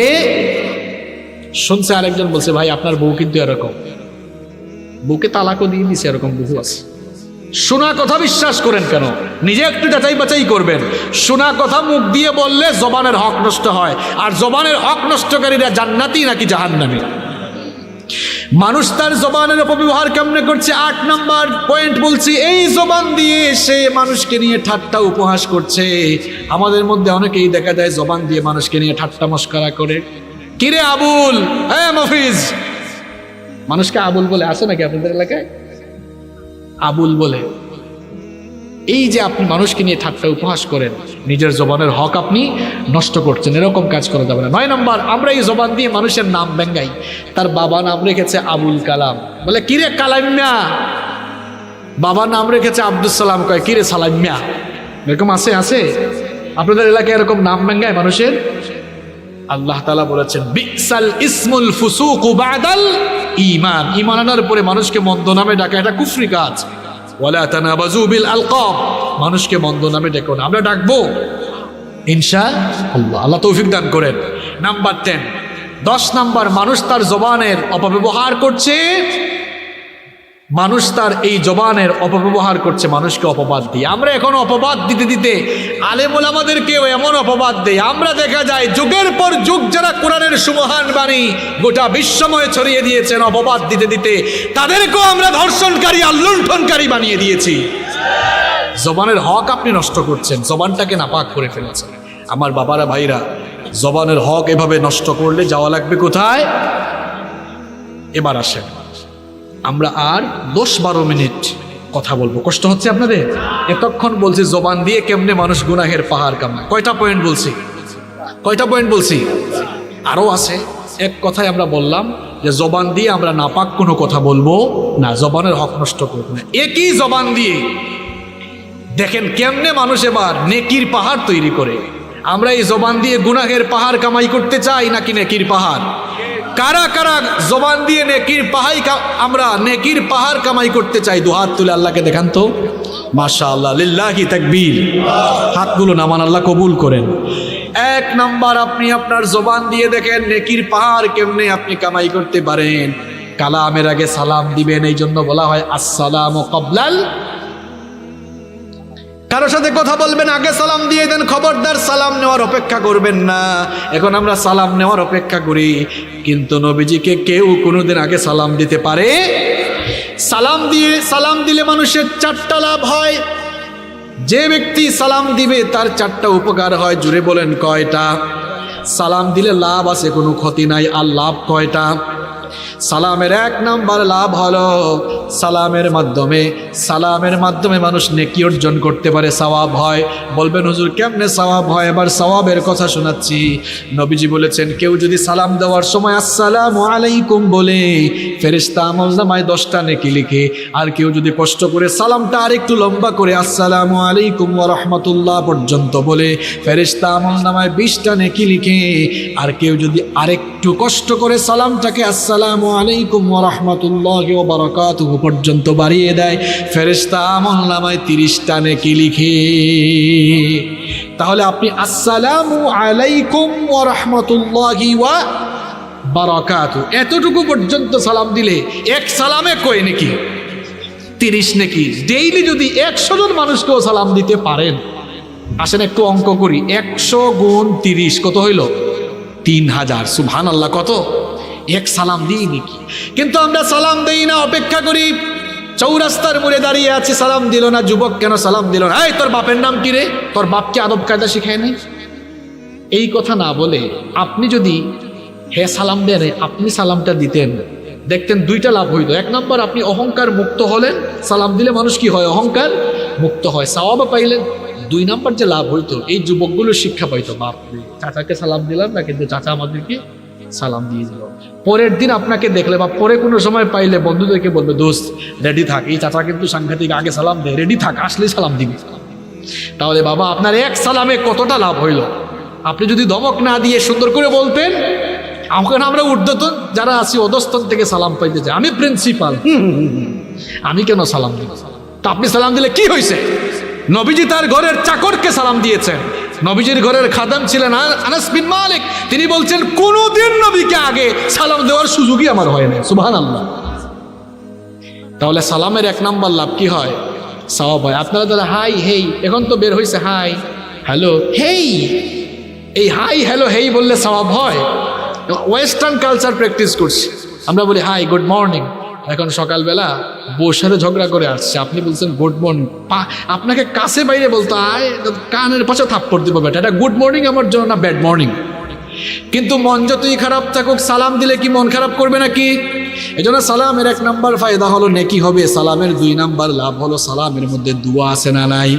সালাম দিলে দোয়া বিনিময় হয়। আপনি সালাম দিলেন আসসালামু আলাইকুম ওয়া রাহমাতুল্লাহি ওয়া, এটা কি দোয়া না বদদোয়া? এটার অর্থ হলো তোমার উপরে শান্তি, রহমত, বরকত নাজিল হোক। সুবহানাল্লাহ। সালামের যে জবাব দেয় সেও তো সেম কথা বলেই জবাব দেয়। আর শুনেন, আমরা অনেক সময় মানুষের জন্য দোয়া করি না, অনেক সময় আমি নাচতে কই, হুজুর আরেকজনের জন্য দোয়া করে আমার কি লাভ? আসলে তো আমরা সবসময় লাভ তালাশ করি, স্বার্থ তালাশ করি, লাভ আছে। নবীজি বলেছেন, কোন বান্দা যখন তার আরেক ভাইয়ের জন্য দোয়া করে, ফেরেশতা হাত তুলে বলে, আল্লাহ এই বান্দা তার আরেক ভাইয়ের জন্য যে দোয়াটা করেছে, এই দোয়াটা আগে আপনি তার জন্য কবুল করেন। সুবহানাল্লাহ। তাহলে সালামের 2 নাম্বার লাভ, সালাম দিলে কি বিনিময় হয়? এই যে হলুদ শার্ট পরা, এদিকে তাকান, সালামের কয়টা লাভ? 4টা লাভ। 1 নাম্বার কি বললাম? সালাম দিলে কি হয়? নেকি হয়। সবাই বলেন কি হয়? 2 নাম্বার, সালামের মাধ্যমে কি বিনিময় হয়? সবাই বলেন সম্পদ, দোয়া বিনিময়। কি বিনিময়? 3 নাম্বার, সালাম দিলে বরকত নাজিল করেন কে? আনাস রাদিয়াল্লাহু আনহুকে বললেন, আনাস তুমি যখন ঘরে ঢুকবা, ঘরে ঢুকে সালাম দিও, এতে করে আল্লাহ তোমার উপরে আর তোমার ঘরের উপরে রহমতের বৃষ্টি নাজিল করবেন। আরো আসতে বলেন সুবহানাল্লাহ। আমাদের ঘরে শান্তি নাই, আমরা সালাম দিই না। ভাবিদেরকে সালাম দেন তো আপনারা? কয় আমি জামাই, আমি কেন সালাম দিব? জামাই কি সালাম দেয়? এক ভাই বলছে, হুজুর সালাম দিয়ে আমি একদিন বিপদেও পড়ছি। বললাম কি বিপদ? ঘরের মধ্যে কলিং বেল দিয়েছি, আমার বউ দরজা খুলছে, বললাম আসসালামু আলাইকুম। বউ বলে, কি ঢং শুরু করছো, আমাকে তুমি চিনো না? আমরা মনে করি যে সালাম শুধু নির্দিষ্ট কিছু মানুষকে দেওয়া যায়, সালাম সবাইকে দিতে পারবে, কোনো অসুবিধা আছে? তাহলে সালামের 3 নাম্বার লাভ, সালাম দিলে বরকত দেন কে? 4 নাম্বার, সালাম দিলে ওই লোক এবং যাকে সালাম দেওয়া হয় সবার হেফাজতকারী হয়ে যান কে? আল্লাহ। তাহলে আমরা সালাম দিব, তবে সালামটা উল্টা পাল্টা দেওয়া যাবে না। এখন অনেকে সালাম দেয় সালাম আলাইকুম, আমরা সিলেটে আবার আরো খালাখান সালাম দেয়, তোরা সিলেটি তো খোয়া লাগবে না। আমাদের সিলেটে অন্যরকম সালাম অনেকে দেয়, বলে আসসালামু আলাইকুম, মহিলারা এরকম বলে আসসালামু আলাইকুম। আসসালামু আলাইকুম এটা কোনো সালাম হইল? আপনারা সবাই আমাকে একটা সালাম দেন তো, শুদ্ধ করে একটা সালাম দেন সবাই। আপনাদের পেকুয়ার মানুষ এরা আবার ভালো, দেখছেন সালামটা কত সুন্দর। তো অনেকে বলে সাম আলাইকুম, আলেমরা আছেন এখানে। সাম মানে কি? সাম সাম মানে মৃত্যু, সাম মানে, এখন সালাম মানে শান্তি, আর সাম মানে যে বলে সাম আলাইকুম মানে তুই মরি যা, তুই কি হ। আসসালামু আলাইকুম মানে তোমার উপর শান্তি বর্ষিত হোক, আর সে বলতেছে আসসালামু আলাইকুম, আসসালামু আলাইকুম মানে তুই মর, তুই কি হ। এক ইহুদি, শোনেন, নবীজি আম্মাজান আয়েশার সাথে বসে আছেন, এক ইহুদি টিটকারি দিয়ে সালাম দিল আসসালামু আলাইকুম। দেখেন লামটা বাদ দিছে, আসসালামু লামটা বাদ দিয়ে বলছে আসসালামু আলাইকুম। নবীজি বললেন ওয়া আলাইকুম, কি বললেন? আয়েশা রাদিয়াল্লাহু আনহা বলেন ইয়া রাসূলুল্লাহ, বলেন সাল্লাল্লাহু। লোকটা সালাম দিল আর আপনি সালামের জবাব পুরাটা না দিয়ে বলেন ওয়া আলাইকুম।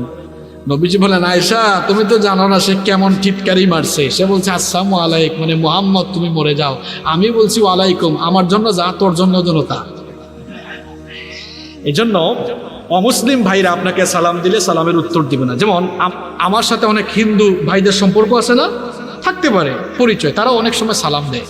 তো অমুসলিম ভাইরা সালাম দিলে তাদেরকে নিয়ে আপনারা টিটকারি করবেন না, মন চাইলে জবাব দিবেন, মনে মনে বলবেন ওয়া আলাইকুম। যদি সে আপনাকে সত্যি অভিবাদন জানায় আপনি বলবেন ঠিক আছে, তুমিও শান্তিতে ভাষা। আর মনে ওই ইহুদির মতো খারাপই থাকলে যা তোর উপরেও খারাপই, মনে মনে বলবেন ওয়া আলাইকুম, ঠিক আছে। কিন্তু কারোর সাথে মারামারি করা যাবে, আল্লাহ বুঝার তৌফিক দান করেন। তাহলে দেখেন জবানের ব্যবহার করব কালামের আগে, কালাম মানে কি? কথা, আর কি কথার আগে কি দিব? কষ্ট হচ্ছে না তো? শেষ নাম্বার 2, 2 নাম্বার, কথা যখন বলবেন সতর্ক হয়ে বলবেন, কারণ আপনার প্রত্যেকটা কথা রেকর্ড করেন কে? রব্বুল আলামিন বলছেন যা বলছো সব কিছুই তো রেকর্ড হয়। মা ইয়ালফিযু মিন কাওলিন ইল্লা লাদাইহি রাকীবুন আতীদ। যা বলছি সব রেকর্ড হচ্ছে কি হচ্ছে না? এই ক্যামেরাগুলো বানাইছে কে? আল্লাহ না মানুষ? মানুষ। কিন্তু মানুষ যে বানিয়েছে, এই মানুষের মাথায় জ্ঞানটা দিয়েছেন কে? আল্লাহর দেওয়া জ্ঞান দিয়ে মানুষ ক্যামেরা বানিয়ে কথা, অডিও, ভিডিও সব ধরে রাখতে পারে। আর যে জ্ঞান আল্লাহ দিয়েছেন মানুষকে, ওই আল্লাহ বুঝি আমাদের কথাবার্তা সব রেকর্ড করে রাখতে জানেন না। তা আপনার কথাগুলো কি রেকর্ড হয় না? যেন সতর্ক হয়ে কথা বলতে হবে। 3 নাম্বার, সুন্দর ভাষায় কথা বলতে হবে, নরম, গরম হওয়া যাবে না। আমাদের শরীরে সবচেয়ে নরম জায়গা জিহ্বা। জিহ্বা আল্লাহ নরম করে দিয়েছেন যেন মানুষ নরম জিহ্বা দিয়ে নরম নরম কথা কয়, কিন্তু মানুষ এই নরম জিহ্বা দিয়ে বেশি গরম গরম কথা কয়। এই করে ফেলবো, সেই করে ফেলবো। দেখেন না ওই দিন একদম গরম হইতে হইতে একজন তো বলে ফেলছে হুজুরদেরকে একেবারে চুল দাড়ি কামাই ফেলবো। কথা শুনে মনে হয় না কোনো ভদ্র মানুষ, মনে হয় সে নাপিতের বংশধর। আল্লাহর দিনের বিরুদ্ধে গিয়ে কেউ কিন্তু ভালো থাকতে পারে। আবুল আহাব কেমনে মরছে সূরা লাহাব পড়ে দেখিয়েন। আপনারা কি জানেন আবুল আহাব নবীজিকে পাথর মেরেছিল? জানেন আপনারা এটা? আচ্ছা, আমরা দলমত নির্বিশেষে নবীজিকে সবাই ভালোবাসি, কম না বেশি? আরে আমরা তো আমাদের দল বাদ দিতে বাজি, আমরা আমাদের দল বাদ দিতে রাজি, নবী ছাড়তে রাজি। আমার দেশের মানুষের একটা ভালো স্বভাব, সুবহানাল্লাহ, এটা বাংলাদেশে আছে। আমরা আল্লাহ রসুল ইসলামের বিরুদ্ধে কেউ বললে আমরা দল মত ভুলে গিয়ে সবাই ঐক্যবদ্ধ হয়ে যায়, আলহামদুলিল্লাহ। আবুল আহাব নবীজি সাফা পাহাড়ে দাওয়াত দিচ্ছেন, সে একটা পাথর হাতে নিয়ে আমার নবীর মাথা মুবারকে মারল, আমার নবীর মাথা ফেটে গেল। মরার পরে সেও কিন্তু তার অবস্থা কি হলো দেখেন। আবুল আহাব কেমনে মরছিল কেউ বলতে পারেন? কি হয়ে মরছিল? প্লেগ, যেটাকে আমরা এখন গুটি বসন্ত বলি, গলার মধ্যে এটা হয়ে মরল, সংক্রমণ ব্যাধি ছিল। তার ছেলেরা কেউ তার কাছে যায় নাই, সবাই ভাবছে এটা তো সংক্রমণ, ছুঁইলেই হয়ে যেতে পারে। 2-3 দিন যাওয়ার পরে, কয়েকদিন যাওয়ার পরে লাশ পড়ছে তো দুর্গন্ধ আসতে পারে। দুর্গন্ধ থেকে বাঁচার জন্য নিজেরাও না, ভাড়া করে মানুষ এনে লাঠি দিয়ে গুতাইয়া গুতাইয়া গর্তের মধ্যে ফেলেছে। দেখেন নবীকে বেইজ্জত করার পরিণাম কেমন, দিনের বিরুদ্ধে দাঁড়ালে পরিণতি কেমন। আরে ভাই, আখিরাতের শাস্তি তো আছে, দুনিয়ায় আছে না নাই? নবীজিকে পাথর মারছিল, এখন গর্তে ফালাইছে, কাছে গিয়ে তো মাটি চাপা দেওয়ার সুযোগ নাই, তখন পাথর মারছে নিজের বাপের উপরে, যেন পাথর মারতে মারতে পাথরের স্তূপ হয়ে যায়, দুর্গন্ধ যেন না আসে। আবুল আহাব নবীকে পাথর মারছে, মরার পরে ছেলেরা পাথর মেরে মেরে পাথরের স্তূপ জমিয়েছে। বিচারটা কার? আপনার যে মুখ দিয়ে যা আসে তাই বলে ফেলেন, আলে বলে আমাকে ভালো লাগে না, ইসলামকে ভালো লাগে না। এই জমিনটা তো ইসলামের জমিন, এই জমিনটাকে এসে অলিয়া উলিয়ার আবাদ করেছেন, ঠিক কিনা? কি শুরু করেছেন আপনি? এই দাঁড়ান, লার্স ভিক্স 3-4 সপ্তাহ আগে মারা গেল। আরে বাপরে বাপ, নামও রাখছে ভিক্স। আমাদের সিলেটে যে শরীরে ব্যথা বা ঘাড়ে ব্যথা হইলে যেটা লাগায় ওটাকে আঞ্চলিক ভাষায় আমরা বলি ভিক্স লাগাইয়া দাও। আপনারা কি বলেন? যাই হোক, মিলে গেছে না? তবে আপনাদের চট্টগ্রামের সাথে আমাদের অনেক মিল আছে। চট্টগ্রাম তোমার শ্বশুর বাড়ি, মিল আছে, এটা আমি জানি। যাই হোক, তো এই লার্স ভিক্স 2007 সালে আপনারা সবাই জানেন নবীজির কার্টুন আঁকছে, আঁকার পরে এখন মানুষের রোশানল থেকে বাঁচার জন্য 2007 সাল থেকে পুলিশি পাহারা নিয়ে চলাফেরা করে, যেন মানুষ তারে ধরতে না পারে। আল্লাহর বিচারটা কেমন দেখেন। এই লোকটা মনে করেছিল পুলিশি পাহারা নিয়ে তো আমি মানুষের কাছ থেকে এখন সেভ হয়ে গেলাম। বেকুব, পুলিশি পাহারায় তো মানুষের রোশানল থেকে বাঁচা যায়, কিন্তু গোটা দুনিয়ার প্রশাসন কিংবা বডিগার্ড দিয়ে তুমি মানুষের রোশানল থেকে বাঁচতে পারলেও আল্লাহর রোশানল থেকে কেউ রেহাই পাবে না। আপনারা জানেন, দেখেছেন 3-4 সপ্তাহ আগে পুলিশের গাড়িতে থাকা অবস্থায় অ্যাক্সিডেন্ট করেছে, আগুন লেগেছে। কোনো সংবাদ মাধ্যমে দেখেছি আগুন যখন নিভাতে এসেছে আগুন নাকি আরো জ্বলে উঠছে। সত্য হইতেও পারে, কারণ আগুনের মালিক আপনি আমি না, আল্লাহ। আল্লাহ তো আগুনকেও নিভাই দিতে পারেন। ইব্রাহিম নবীকে ফেলা হলো, ওখানে ইব্রাহিম নবীকে হেফাজত করলেন কে? আগুনের তেজ বাড়ানো কমানোর মালিক কে? আমরাও অনেক সময় মনে করি আমার আর পায় কে, যে বডিগার্ড আর যে পুলিশ নিয়ে চলে। মিয়া, ওই লার্স ভিক্স থেকে শিক্ষা নেন আপনি। 2007 থেকে 2021 14 বছর পুলিশ নিয়ে ঘুরেছে, মানুষ তাকে ঠিকই কাছে না পাইল, আল্লাহ তাকে ছেড়ে দিয়েছে। ছেড়ে দিয়েছে আল্লাহ। ধরে না, যখন ধরবে আপনাকে বেইজ্জত করে কিন্তু আল্লাহ দুনিয়া থেকে বিদায় করবে। আগে থেকে সাবধান হন, আল্লাহর দ্বীনের বিরোধিতা ছাড়েন। ওই যে আমি একটু আগে বললাম, আপনার জবান নাপাক করলে আমাদের লস না, কার লস? নিজের লস রে ভাই। বুঝে শুনে যদি নিজের লস করতে চান তো আপনি করেন। তবে আমরা দোয়া করছি আল্লাহ আমাদের সবাইকে হেদায়াত দেন। আল্লাহ বলেছেন ওয়াকুলু লিন্নাসি হুসনা, মানুষের সাথে সুন্দর ভাষায় কথা বলো। কেউ যখন মুচকি হেসে ভালো সুন্দর করে কথা বলে সে সৎকার সমান সওয়াব পেয়ে যায়। সুবহানাল্লাহ পড়েন। এই ভাইরা উঠিও না। আর নাম্বার 4 নাম্বার হচ্ছে জিহ্বা দিয়ে নেকি কামাতে পারবো, অনর্থক কথা আমরা ছেড়ে দিব। আল্লাহ সূরা মুমিনুনে কি বলেছেন? ক্বাদ আফলাহাল মুমিনুন আল্লাযীনা হুম ফি সলাতিহিম খাশিউন ওয়াল্লাযীনা হুম আনিল লাগবি মুরিদুন। Successful indeed are the believers, those who avoid vain talk. সফল কাম হবে তারা অনর্থক কথা ছেড়ে দিতে পারবে যারা। অনর্থক কথা আমরা বলবো না, কারণ সব কথা রেকর্ড হয়। বলবো ভালো কথা বলবো, নইলে চুপচাপ থাকবো। নবীজি বলেছেন যে ব্যক্তি আল্লাহর আখিরাতের উপর বিশ্বাস রাখে ফালিয়াকুল, সে যেন ভালো কথা বলে, অথবা লিয়াসমুত, সে যেন কি থাকে? চুপ থাকে। আমরা ভালো কথা বলবো ইনশাআল্লাহ। নাম্বার 5 নাম্বার হচ্ছে এই জবান দিয়ে গাধার মতো কর্কশ ভাষায় কথা বলা যাবে না, বরং জবান দিয়ে নরম ভাষায় ভদ্র ভাষায় মানুষের সাথে কথা বলবো। পারবো তো ইনশাআল্লাহ? 6 নাম্বার, আমি কি জবানের ওয়াজ করে আপনারা খুশি না বেজার? জবান দিয়ে পাপ কম হয় না বেশি হয়? বেশি তো হচ্ছে। নাম্বার 6 নাম্বার, একটু বুদ্ধিমত্তা খাটিয়ে কথা বলবে। আমরা অনেকে দাওয়াত দিই, দাওয়াত দেওয়ার ক্ষেত্রে বুদ্ধিমত্তা অবলম্বন করি না, যেমন চাই তাই বলি। আল্লাহ বলেছেন উদউ ইলা সাবিল রাব্বিকা বিল হিকমা ওয়াল মাউইযাতিল হাসানা ওয়াজাদিলহুম বিল্লাতি হিয়া আহসান। সামান্য মতের মিল হইলে আমরা বলি জালেম কাফের। কেন আপনার মুখের ভাষাটা এত গরম কেন? একটু হাসি দেন, যে ভাইরা বুঝে না বুঝায় দেন, দেখবেন ঠিকই সে বুঝে, এরপরে নরম ভাষায় আপনার সাথে ভালো ব্যবহার করবে ইনশাআল্লাহ। নাম্বার 7 নাম্বার, এই জবান দিয়ে দাওয়াতি কাজ করে আল্লাহর কথা বলেন, রসুলের কথা বলেন। খালি কি হুজুররাই ইসলামের কথা বলবে না সবাই বলবে? আমার পুলিশের ভাইরাও বলবেন যে খবরদার আপনারা চুরি করবেন না, কারণ চুরি ইসলামে খারাপ। এই যে আপনি কথাটা বললেন, এটা আল্লাহর কথা বললেন, তাই না? এটা দাওয়াত হয়ে গেল। জনপ্রতিনিধি যারা আছেন, চেয়ারম্যান সাহেব, মেম্বার সাহেব, জনগণকে কোরআন দিয়ে বললেন যে আমার জনগণ আপনারা যারা আছেন, আপনারা তো আমাকে আপনাদের আমানতদার বানিয়েছেন, অন্যায় নির্মূল করা আমার একার কাজ না, আপনারাও সহযোগিতা করবেন, এটা আল্লাহ বলেছেন, চলেন সবাই মিলে করি। তাহলে এটা কি দাওয়াতি কাজ হয়ে গেল না?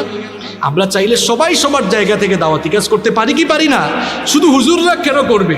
আপনি দোকানদার মানুষ, ভেজাল দিয়েন না। মানুষের সঙ্গে অনেক সময় বলি না ভাই জিনিসটা নেন 1 নম্বর, কিন্তু আসলে 2 নম্বর বলতেছে। কিন্তু আপনি বলেন, যদি ভালো হয় বলেন ভালো, ভালো বলে দেন, তাহলে দাওয়াত হয়ে গেল না? এটাও ভালো কাজ। জবান দিয়ে আপনি দাওয়াতি কাজ করেন, অন্যায় যারা করে সুন্দর ভাষায় ফিরিয়ে আনেন। যে মানুষের মুখ থেকে দাওয়াতি কথা বের হয়, ওই কথাগুলো সবচাইতে ভালো লাগে কার? আল্লাহ তাআলা বলেছেন, ওয়ামান আহসানু কওলাম মিম্মান দাআ ইলাল্লাহি ওয়া আমিলা সালিহান ওয়া ক্বালা ইন্নানি মিনাল মুসলিমিন। আল্লাহ তাআলা বলছেন, তার কথার চাইতে আর কার কথা উত্তম, যে তার কথা দিয়ে, তার জবানের এই কথা দিয়ে মানুষকে আল্লাহর দিকে ডাকে। সুবহানাল্লাহ পড়ুন। আমরা আল্লাহর দিকে মানুষকে ডাকবো তো ইনশাআল্লাহ। নাম্বার 8 নম্বর হচ্ছে এই জবান দিয়ে আমরা তর্ক করব না। তর্ক করে কি কোনো জিনিসের সমাধান হয়? এখন কিছু হুজুর আছে, আসেন বহস হবে। আমি ছোটবেলা থেকে আজ পর্যন্ত দেখি নাই বহস করে কোনো সমাধান হয়। তা আমি দেখেছি সুন্দর ভাষায় কথা বলে সংলাপের মাধ্যমে সমাধান হতে, ঠিক কি না? মূর্খদের সাথে তর্ক করবেন না। ব্যক্তিত্ববান মানুষের কাজ বিতর্ক এড়িয়ে চলা। আপনাকে নিয়ে বিতর্ক হলেও আপনি চুপ থাকেন। কোনো জায়গায় আগুন লাগলে আপনি কেরোসিন ঢালবেন না পানি ঢালবেন? তো কেরোসিন ঢাললে তো আগুন আরো বাড়বে না কমবে? রব্বুল আলামিন বলেছেন, আমার বান্দারা জমিনে নম্রভাবে বিচরণ করবে আর তর্ক বিতর্ক এড়িয়ে চলবে। রব্বুল আলামিন বলেছেন, ওয়া ইবাদুর রাহমানিল্লাযীনা ইয়ামশুনা আলাল আরদি হাওনা ওয়া ইযা খাতাবাহুমুল জাহিলুনা ক্বালু সালামা। আল্লাহ তাআলা বলেছেন, রহমানের বান্দা তারা, নম্রভাবে দুনিয়ায় বিচরণ করে যারা, আর জাহেল মূর্খ যারা, তাদের সামনে পড়লে তাদেরকে সালাম দিয়ে তর্ক না করে তাদের পাশ কাটিয়ে চলে যায়। এখন আমরা তর্ক করতে পছন্দ করি। এক হুজুরের ভক্ত আরেক হুজুরের ভক্তের সাথে তর্ক করে সমাধান আসবে না। যেখানে বিতর্ক সেখানে চুপ। অনেক হুজুররাও এখন তর্ক করে। আমি তো এভাবে বলি, উম্মতের ঘরে আগুন লেগেছে, আপনি পারলে মিয়া পানি ঢালেন, কেরোসিন ঢালিয়েন না আল্লাহর ওয়াস্তে, আর মারামারি লাগাইয়েন না। ওয়াজের মঞ্চ এটা হয়ে গেছে। এক একজনের বডি ল্যাঙ্গুয়েজ আর ভাষা দেখবেন মনে হয় মারামারি করতে আসে। আর কিছু মানুষের বিষয় দেখবেন ফিক্সড করা, 3-4 বিষয়, এমন বিষয় তাও খালি মানুষে ফেতনা লাগানোর বিষয়। আপনাদের পেকুয়ায় বাঁশখালীতে এগুলো মনে হয় নাই। দাঁড়াবে না বসবে, হাজির না নাজের। আরে ভাই, এগুলো নূর না মাটি? এগুলো নিয়ে ওয়াজ করার দরকার আছে আপনার? আপনি মানুষকে নামাজের দিকে ডাকেন, এখন গ্যাঞ্জাম বুকে বাঁধবে না নাভিতে বাঁধবে। আরে ভাই, কত মানুষ নামাজ পড়ে না, নামাজের কথা বলেন। বুকে বাঁধলেও বাঁধুক, নাভিতে বাঁধলেও বাঁধুক, কোনো অসুবিধা আছে? তর্ক বিতর্ক করা যাবে না। আমরা সবাই মধ্যমপন্থী হয়ে যাব, কারণ ওয়াকাযালিকা জাআলনাকুম উম্মাতান ওয়াসাতা, আমাদেরকে মধ্যমপন্থী বানিয়ে আল্লাহ সৃষ্টি করেছে। বাড়াবাড়ি আমরা করব, আপনারা করবেন? সর্বশেষ পয়েন্ট আমি বলছি, খুব কষ্ট দিয়ে ফেলছি আপনাদেরকে। মা বোনদের উদ্দেশ্যে হতে একটা পয়েন্ট বলতে হয়। মা বোনরা আসছে মাহফিলে, আমার মা বোনদেরকে বলতে, যা বলছি সব ভাইদের উদ্দেশ্য, বোনদের উদ্দেশ্য, কিন্তু সর্বশেষ পয়েন্ট আমার বোনদের উদ্দেশ্যে, শুধু বোনদের উদ্দেশ্যে। এটা এই জবান দিয়ে কখনোই নন মাহরাম পরপুরুষের সাথে কোমল ভাষায়, নরম ভঙ্গিতে, আকর্ষণীয় ভঙ্গিতে কথা বলা যাবে না। হারাম করে দিয়েছেন কি? রব্বুল আলামিন বলেছেন, খবরদার পরপুরুষের সাথে আকর্ষণীয় ভঙ্গিতে কোমল ভাষায় কথা বলো না। ফালা তাখদানা বিল কওলি ফায়াতমাআল্লাযী ফি কলবিহি মারাদুন ওয়া কুলনা কওলান মা'রুফা। আল্লাহ তাআলা বলেছেন, খবরদার পরপুরুষের সাথে আকর্ষণীয় ভঙ্গিতে কথা বলো না। যাদের অন্তরে নিফাকি আছে, বেধি আছে, তাদের অন্তর প্রলুব্ধ হয়ে যেতে পারে, ফিতনা হয়ে যেতে পারে। বোনরা কখনোই পর পুরুষের সাথে আকর্ষণীয় ভঙ্গিতে কথা বলবেন না। প্রয়োজনে কারো সাথে প্রয়োজনের কথা বলবেন, অপ্রয়োজনে কারো সাথে কোমল ভঙ্গিতে কথা বলা যাবে না। নিষেধ করেছেন কে? কারণ মেয়ে মানুষের কণ্ঠটাও সতরের অন্তর্ভুক্ত। যার অন্তরে নিফাকি আছে সে ওই কণ্ঠ শুনেই ফিতনায় পড়ে যেতে পারে। মাহরাম যারা, আপনার ঘরের মানুষ যারা আছে, মাহরাম যে 14 জনের সাথে বিবাহ আল্লাহ হারাম করেছেন, ওই 14 জন মাহরামের সাথে কথা বলেন, কোনো অসুবিধা নেই। বাকিদের সাথে অপ্রয়োজনে নরম ভাষায় কথা বলা যাবে না। আমার বাবারা, আমার ভাইরা, আমি আজ মোট 19টি পয়েন্ট বলেছি। এর মধ্যে প্রথম 10টি পয়েন্ট বলেছি কিভাবে জবানের অপব্যবহার হয়, এবং শেষে 9টি পয়েন্ট সংক্ষেপে বলেছি কিভাবে জবানের সঠিক ব্যবহার হয়। দেখেন আপনারা এই নিয়ে মোট আজকে কত বছর ধরে মাহফিল করেন? 9 বছর। এই বছরের পর বছর আমরা মাহফিল করবো। আগে আসেন নিজের জবানটাকে একটু ঠিক করে ফেলি। জবান ঠিক, দেখবেন আপনার সমাজ ঠিক হয়ে যায়, মিথ্যা কমে যাবে, গীবত চুগলখুরি কমে যাবে, অশান্তি কমে যাবে ইনশাআল্লাহ। আসেন আজকে তওবা করে বাড়ি যাই। আপনি মনে করতেছেন হুজুর অনেক গুনাহ তো করে ফেলছি, অসুবিধা নাই। আপনার গুনাহ যদি হয় নদ নদী আর খাল বিলের পানির সমান, আমার আল্লাহর দয়া হলো সমুদ্র আর মহাসমুদ্রের পানির সমান। সুবহানাল্লাহ। আপনার গুনাহ যদি হয় পাহাড়ের সমান, আল্লাহর দয়া হলো সুবিশাল আকাশের সমান। আপনার গুনাহ যদি হয় আকাশের সমান, আল্লাহর রহমত হলো তার আরশের সমান। সুবহানাল্লাহ। তওবা করে বাড়ি যান, দেখবেন আল্লাহ গুনার পাহাড়কে ধসিয়ে দিবেন। আর আজ থেকে জবানটা সঠিক ব্যবহার করেন, তাহলে নেকির পাহাড় হয়ে যাবে ইনশাআল্লাহ। আল্লাহ যেন আমাদেরকে তৌফিক দান করে।